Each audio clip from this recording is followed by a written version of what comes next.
এই দেখো পঞ্চম শ্রেণীর ভগ্নাংশ অধ্যায় এর 60 পৃষ্ঠার 1 নম্বর অঙ্কটি 3 ভাগের 1 যোগ 1 সমস্ত 9 ভাগের 2 যোগ 6 ভাগের 1। ভগ্নাংশের প্রথম কাজ কি? সমস্ত ভাঙানো। ভগ্নাংশের প্রথম কাজ কি? সমস্ত ভাঙানো। আমরা সমস্ত ভাঙি। দেখো 3 ভাগের 1 3 ভাগের 1 যোগ সমস্ত কিভাবে ভাঙে? এটার সাথে এটা গুণ আর উপরটা যোগ। 9 কে 9 10 11 উপরে কত হবে? 11 যোগ 6 ভাগের 1। এখন আমাদের পরের কাজটা কি? ভগ্নাংশের হরগুলোর লসাগু। ভগ্নাংশের হরগুলোর লসাগু। আমরা লসাগু করব কার? 3 9 ও 6। তো 3 9 আর 6 লসাগু করব। প্রথম আমাদের সবচেয়ে ক্ষুদ্রতম মৌলিক সংখ্যা দিয়ে ভাগ করব 2। এই 2 দিয়ে 3 এর সাথে যায় না, 9 এর সাথে যায় না, যায় কি সাথে? 6 এর সাথে। একটা পদের সাথে ভাগ দিলে হবে না। তখন এরপরের মৌলিক সংখ্যাটাকে 3। 3 দিয়ে চেষ্টা করলে 3 3 এর ভিতরে হচ্ছে একবার 3 কে 3 3 3 9 3 2 গুণে 6 আর যায় না। তখন আমাদের লসাগু আসতেছে 3 গুণ 3 গুণ 2 3 3 9 9 2 গুণে 18। লসাগু কত? 18। হর দিয়ে ভাগ, লব দিয়ে গুণ। হর দিয়ে ভাগ। 18 কে 3 দ্বারা ভাগ করলে 3 6 18 6 6 আবার একের সাথে গুণ করলে 6 কে 9 দিয়ে 18 কে ভাগ করলে 9 2 গুণে 18 2 2 আবার 11 সাথে গুণ করলে 11 2 গুণে 22 যোগ 6 দিয়ে 18 কে ভাগ করলে 3 6 18 3 3 কে 3। এবার নিচে 18 18 উপরে সবগুলো কি যোগ। তাহলে 22 আর 6 যোগ করলে 23 24 25 26 27 28 28 29 30 31। 18 ভাগের 31। এটা একটা অপ্রকৃত ভগ্নাংশ। তাই আমার কি করতে হবে? তাহলে আমাকে এখন মিশ্র ভগ্নাংশে রূপান্তরিত করতে হবে। সে মিশ্র করলে আমরা লবকে হর দ্বারা ভাগ। 18 কে 18 18 2 গুণে 36 বেশি যায় তাই না? তাহলে 18 কে 18 আর আছে 11 বার 8 9 10 11 3 হলো হাতের আছে 1 1 আর 1 2 2 আছে 3 নিব 1 হলো 13।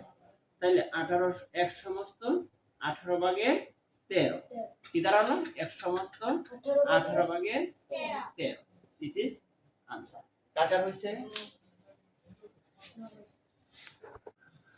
এরপর অঙ্কটা দেখো নাম্বার 2 2 সমস্ত 2 ভাগের 1 বিয়োগ 3 ভাগের 1 বিয়োগ 9 ভাগের 1। প্রথম আমাদের কিসের কাজ করতে হবে? সমস্ত। প্রথম কিসের কাজ করতে হবে? সমস্ত। সমস্ত হলে একটা মিশ্র ভগ্নাংশ থাকে, আমাদের কি করতে হবে? অপ্রকৃত করতে হবে, তাই না কথা? হ্যাঁ, কিভাবে করব?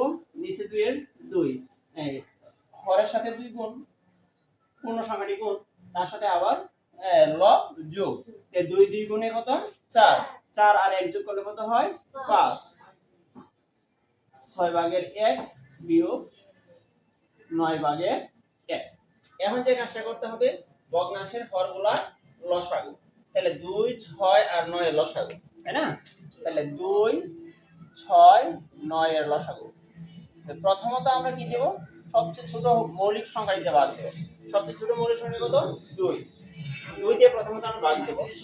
2 দিয়ে ভাগ যায়, 2 এর সাথে 2 আছে একবার, 6 এর সাথে 2 আছে কয়বার? 3 বার, 9 এর সাথে 2 দিয়ে ভাগ যায় না। এবার আমরা দেব আবার 3 দ্বারা। 1 এর 1 3 এর সাথে 3 যায় একবার, 9 এর সাথে 3 যায় 3 3 9 3 বার। সুতরাং নির্ণয় লসাগু কত দাঁড়ালো? 2 গুণ 3 গুণ 3 3 2 গুণে 6 3 6 18। এর লসাগু কত দাঁড়ালো? 18 দাঁড়ালো। লসাগু কত দাঁড়ালো? 18। এবার আমরা যে কাজটা করব হর দ্বারা ভাগ, লব দ্বারা গুণ। 18। এই 18 কে আমরা 2 দ্বারা ভাগ দেব। 2 দ্বারা 18 কে ভাগ দিলে 9 2 গুণে 18 9 5 9 45। 6 দ্বারা 18 কে ভাগ দিলে 3 6 18 3 ওকে 3, 9 দ্বারা 18 কে ভাগ দিলে 9 2 গুণে 18 2, 2 ওকে 2, নিচে 18 18, উপরে পদ আছে তিনটা, একটা দুইটা তিনটা, এর মধ্যে 45 যুগের 3 বিয়োগের 2 বিয়োগের সর্বপ্রথম নির্বাচন করবা তোমার কাছে আছে কত টাকা, পাই কত টাকা, মাইনাস মানে ধরো তোমার কাছে কি পাই, তো তোমার কাছে একজনের পাই 3 টাকা, আরেকজনের পাই 2 টাকা, দুজনে মিলে তোমার কাছে কত টাকা পাই 5 টাকা। এটা আবার তুমি একটা সমাধান করবে এরকম ভাবে 45 বিয়োগ 3, যারা যারা তোমার কাছে টাকা পায় মাইনাসের যদি আছে বিয়োগের যেগুলো আছে সবগুলো একসাথে যোগ করবে 3 যোগ 2, ক্লিয়ার করা, কারণ 3 ও বিয়োগে 2 ও বিয়োগের বিয়োগের আমি একসাথে যোগ করলাম সামনে বিয়োগ দিয়ে 18, 45 এর 45 বিয়োগ 3 আর 2 যোগ করলে হইছে 5, তাহলে 45 থেকে 5 চলে থাকবে কত 40, নিচে হলো 18। এটা একটা ভগ্নাংশ, এই ভগ্নাংশকে আবার লঘিষ্ঠ আকারে প্রকাশ করা যায়, কারণ 40 এর সাধারণ এবং গুণনীয়ক এবং 18 এর গুণনীয়কের মধ্যে কিছু সাধারণ আছে, যেমন 2, হ্যাঁ 40 এর সাধারণ গুণনীয়ক আছে 2, 2 দিয়ে 40 কে ভাগ দিয়েছে 20, 18 কে 2 দিয়ে ভাগ দিয়েছে কত 9, তাই তো কতটা, তাহলে কি দাঁড়ালো 9 ভাগের 20। এটা আবার কি করা যায়, মিশ্র করতে হয়, কারণ এটা অপকৃত ভগ্নাংশ। 20 কে 9 দ্বারা ভাগ দিলে 9 2 গুণে 18, 18 দশমিক 2 হাতের থেকে মিলে গেল 2 সমস্ত 9 ভাগের 2, 2 সমস্ত 9 ভাগের 2, সবাই বুঝতে পারছি, তুলো সবাই অঙ্কটা। এবার দেখো 3 নম্বর অঙ্কটা কি জানো, 1 সমস্ত 8 ভাগের 7 যোগ 8 ভাগের 3 যোগ 10 ভাগের 1। প্রথম আমার কি করতে হবে, সমস্ত ভাঙতে হবে, প্রথম আমার কি করতে হবে, সমস্ত ভাঙতে হবে। নিচে 8 এর 8, এর সাথে এটা গুণ এটা যোগ, 8 ওকে 8 আর 7 যোগ করে 8, 9 10 11 12 13 14 15, কত দাঁড়ালো 8 ভাগের 3 যোগ 10 ভাগের 1।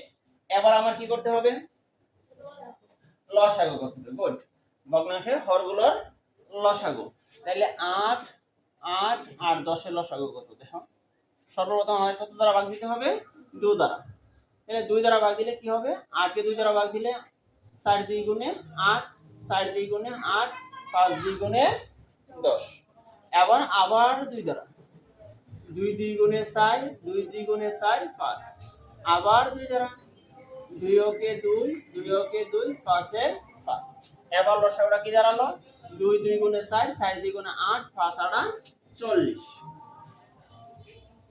হর দ্বারা ভাগ লব দ্বারা গুণ, 8 দ্বারা 40 কে ভাগ দিলে কত হয়, 5 8 40, 5 5 15 75, 5 15 কত 75, বিয়োগ 8 দ্বারা 40 কে ভাগ দিলে 5 5 আবার 3 সাথে গুণ দিলে 3 5 15, যোগ 10 দ্বারা 40 কে ভাগ দিলে 4 4 ওকে 4। এবার যে কাজটা করতে হবে, যোগ, এখানে তিনটা পদ আছে 1 2 3, এর মধ্যে 75 যোগের 4 যোগের এর সাথে যোগ দিতে হবে, তাহলে এবার দেখো 75 যোগ হলো 4 বিয়োগ হলো 15, নিচে হলো 40 40, 75 আর 4 যোগ করলে 76 77 78 79, হ্যাঁ 7 দিয়ে 9 79 বিয়োগ হলো 15, নিচে 40 এর 40, 5 আছে 9 কত হলে 4 হলে, হাতের নাই 1 আছে 7 কত হলে 6 হয়। এখন এইটা এই ভগ্নাংশের লঘিষ্ঠ আকারে প্রকাশ করা যায়, কারণ এটার ভিতরে 2 আছে সাধারণ, এটার ভিতরে 2 আছে, 2 দ্বারা 64 কে ভাগ করলে হইছে 32, তাই না, এটাকে ভাগ করলে হইছে 20, আবারও 2 দেয়া যায়, এটাকে 2 দ্বারা ভাগ দিলে হইছে 16 2 গুণে 32, এটাকে 2 দ্বারা ভাগ দিছে কত 10, আবারও 2 দেয়া যায়, এটাকে 2 দ্বারা ভাগ দিলে হইছে 8 2 গুণে 0, এটাকে 5, কি দাঁড়ালো 5 ভাগের 8। এটা একটা অপ্রকৃত ভগ্নাংশ, এটা করতে হবে মিশ্র, 8 কে 5 দ্বারা ভাগ, 5 ওকে 5 আছে 8 ভাগ 6 7 8 3 হলে 1 সমস্ত 5 ভাগের 3, কি দাঁড়ালো 1 সমস্ত 5 ভাগের 3, এটাই आंसर। বুঝছি সবাই আমরা।